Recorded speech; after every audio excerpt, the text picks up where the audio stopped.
नमस्कार, आप सभी को Haryana GK by Poonam YouTube channel पर आपका स्वागत है। आज हम करने जा रहे हैं पॉलिटिक्स की अगली क्लास।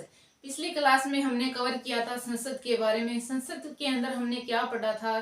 संसद के 3 अंग होते हैं। कौन कौन से पढ़े थे? राष्ट्रपति पढ़ा था हमने, और लोकसभा और राज्यसभा, तीनों को हमने कवर कर लिया है। तो चलो स्टार्ट करते हैं। नेक्स्ट आगे हम पढ़ेंगे आज महान्यायवादी के बारे में। महान्यायवादी क्या होता है? भारत सरकार का प्रथम कानूनी अधिकारी किसको बोला जाता है? महान्यायवादी को बोला जाता है।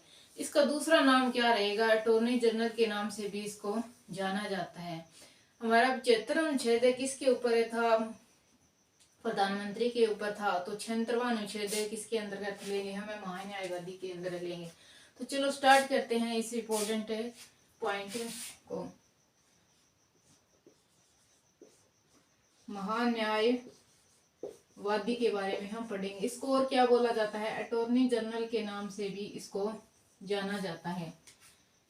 किस अनुच्छेद के अंतर्गत आता है? महान्यायवादी का अनुच्छेद क्या दिया गया है संविधान के अंतर्गत? तो हमें पढ़ेंगे अनुच्छेद 76 के अंदर, क्योंकि प्रधानमंत्री आता है हमारा 75 के अंतर्गत, और 74 के अंतर्गत हमने पढ़ी थी मंत्री परिषद, और 76 अनुच्छेद के अंतर्गत पढ़ेंगे हमें महान्यायवादी।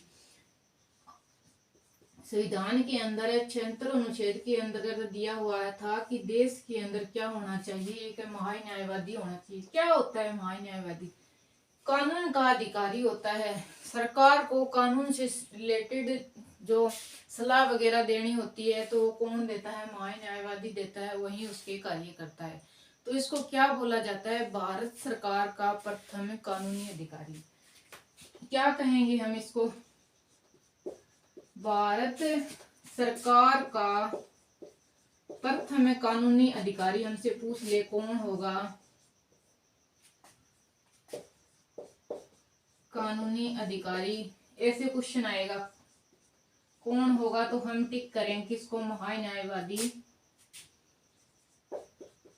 होता है। और क्या पूछ सकता है इसके अंतर्गत? भारत सरकार का प्रथम कानूनी अधिकारी कौन होता है? ये इसकी नियुक्ति कौन करता है? हमसे पूछ ले कि इसकी नियुक्ति कौन करता है। इसके बाद हम करेंगे कौन व्यक्ति, किस तरह की योग्यता रखने वाले व्यक्ति को हमें महान्यायवादी बना सकते हैं।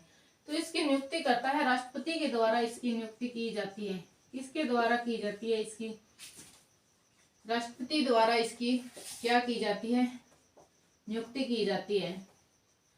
और क्या कहते हैं? इसकी शपथ वगैरह सब कुछ क्या करता है? राष्ट्रपति द्वारा ही किया जाता है। लेकिन इसको हटाया अगर संसद के दोनों सदन, संसद के लोकसभा और राज्यसभा दोनों सहमत हैं, जैसे न्यायालय के न्यायाधीश को हटाया जाता है, वैसे ही इसको हटाया जा सकता है। और राष्ट्रपति जब तक चाहता है यही इसकी नियुक्ति करता है, और राष्ट्रपति जब तक चाहता है इसको रख सकता है। मतलब इसकी वैसे नहीं है कि 5 साल या 6 साल इसकी नियुक्ति का टाइम नहीं है। इसको राष्ट्रपति जब तक चाहे रख सकता है, और इसको हटाया जा सकता है किसके द्वारा? अगर यह गलत कानून के विरुद्ध जाता है और कुछ भी इस तरह कदाचार भाव का कार्य करता है, तो इसको उठाया जा सकता है लोकसभा और राज्यसभा के अंदर विधेयक पारित करके। ये तो होगी इसकी बात में। हम बात करते हैं अब कौन व्यक्ति महान्यायवादी बन सकता है, और इसके बाद पढ़ेंगे इसके अधिकार। उच्चतम न्यायालय मतलब सर्वोच्च न्यायालय का न्यायाधीश बनने की योग्यता रखता हो। क्या रखता हो? सर्वोच्च न्यायालय का न्यायाधीश बनने की, सर्वोच्च न्यायालय का न्यायाधीश बनने की योग्यता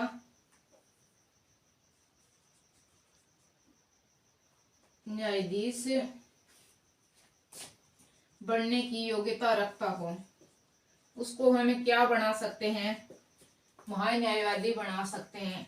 4th पॉइंट के ऊपर चलते हैं। इसके अधिकार क्या है? इसके अधिकार क्या है? यह लोकसभा न तो ये संसद का सदस्य होता है, फिर भी यह लोकसभा या राज्यसभा के अंदर क्या कर सकता है? इसको बोलने का अधिकार है, लेकिन वोट देने का अधिकार नहीं है। तो हम क्या लिखेंगे इसके बारे में? किसी भी सदन में बोलने का अधिकार है, इसको रहेगा। किसी भी सदन में बोलने का अधिकार, बोलने का अधिकार अधिकार तो है, लेकिन क्या नहीं है, वोट डालने का अधिकार है नहीं है। निर्णायक मत पर है, क्या ये वोट है, नहीं डाल सकता। और क्या है इसको, यह भारत सरकार का प्रथम कानूनी अधिकारी होता है, इसीलिए ये इसको क्या, जो देश के अंदर विभिन्न राज्यों के अंदर न्यायालय है वहां पे क्या ये क्या कर सकता है, सुनवाई का अधिकार है इसको। किसी भी किस राज्य की, भारत के किसी भी राज्य के अंदर इसको क्या है, सुनवाई का अधिकार है। किसी भी न्यायालय में जाकर ये मुकदमा की सुनवाई कर सकता है। ये तो रहेगा महान्यायवादी। इसी तरह ये तो हो गया अभी सेंटर में भारत के अंदर क्या रहेगा, महान्यायवादी। उसी तरह राज्यों के अंदर क्या रहेगा, महाअधिवक्ता। क्या रहेगा, महाअधिवक्ता।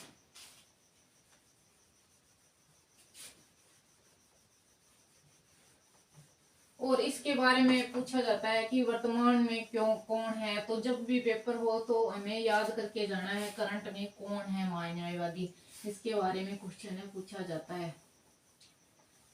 और महाअधिवक्ता पढ़ेंगे हम। ये तो हो गया सरकार का, भारत सरकार का राज्य के अंदर। अब हमें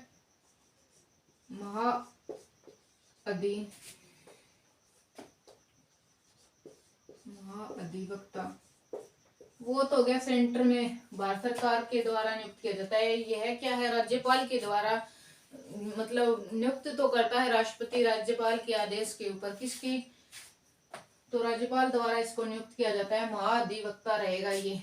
क्या रहेगा, महाअधिवक्ता बोला जाता है राज्य के अंतर्गत। इसको क्या बोला जाता है, महाअधिवक्ता बोला जाता है।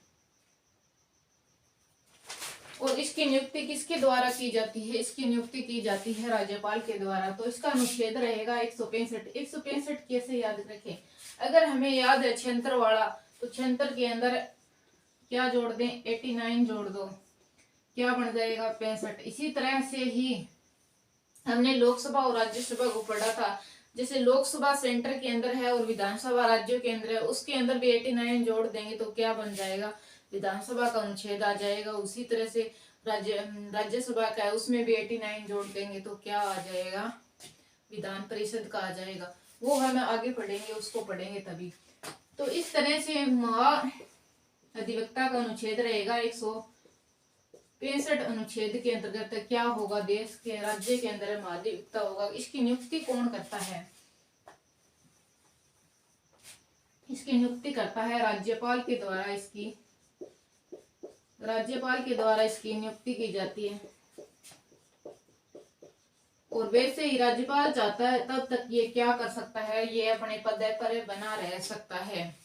और राज्य का प्रथम कानूनी अधिकारी इसको बोला जाता है। राज्य का प्रथम कानूनी अधिकारी, यह राज्य के अंदर किसी भी न्यायालय के अंदर क्या कर सकता है, सुनवाई का अधिकार रहेगा इसका। और विधानसभा और राज्यसभा के अंदर ये क्या, विधानसभा और विधान परिषद के अंदर इसको बोलने का अधिकार है। उसी राज्य की विधान सभा व विधान परिषद के अंदर किसी भी विषय पर बोलने का अधिकार है, लेकिन इसको वोट डालने का अधिकार है नहीं है। वही सेम पॉइंट रहेगा।